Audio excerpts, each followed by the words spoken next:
হাই friends, আজি দেখাম vote জলকীয়া আৰু নেমুৰ ৰসৰ আচাৰ কেনেকৈ বনাই চাই থাকক।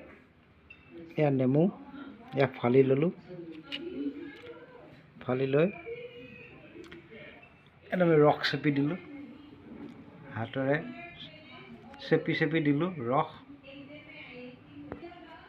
উলিয়াই ল'লোঁ। এগিলাচ নেমুৰ ৰস চেপি হাতেৰে চেপি পেলাই আপোনালোকে যেনেকৈ নহওক চেপিব পাৰে।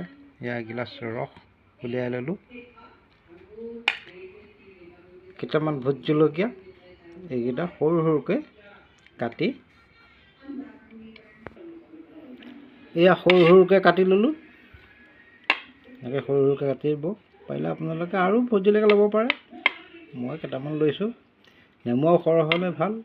মোৰ তাত যিকেইটা আছিলে সেইকেইটাই দি চেপি পেলাই ৰসটো উলিয়ালোঁ। এতিয়া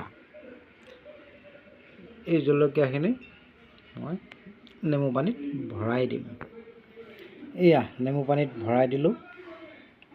চব দেখাত কি সুন্দৰ লাগিছে, দেখাত কি সুন্দৰ লাগিছে। এনেকৈ নিমখ দিয়ক, মছলা কি আছে দিয়ক। এসপ্তাহ পিছত খাই চাওক কি মজা লাগিব। এসপ্তাহ পিছত খাই চাওক কি সুন্দৰ লাগিব। কেনেকুৱা লাগিছে চাওক, কি সুন্দৰ লাগিছে। হয়, মজা লাগিছে দেখি। কিন্তু এনেকৈ আপোনালোকে বনাই খাওক, কি মজা লাগিব। Bye bye. লাইক কমেণ্ট কৰি চাওক, কৰিব।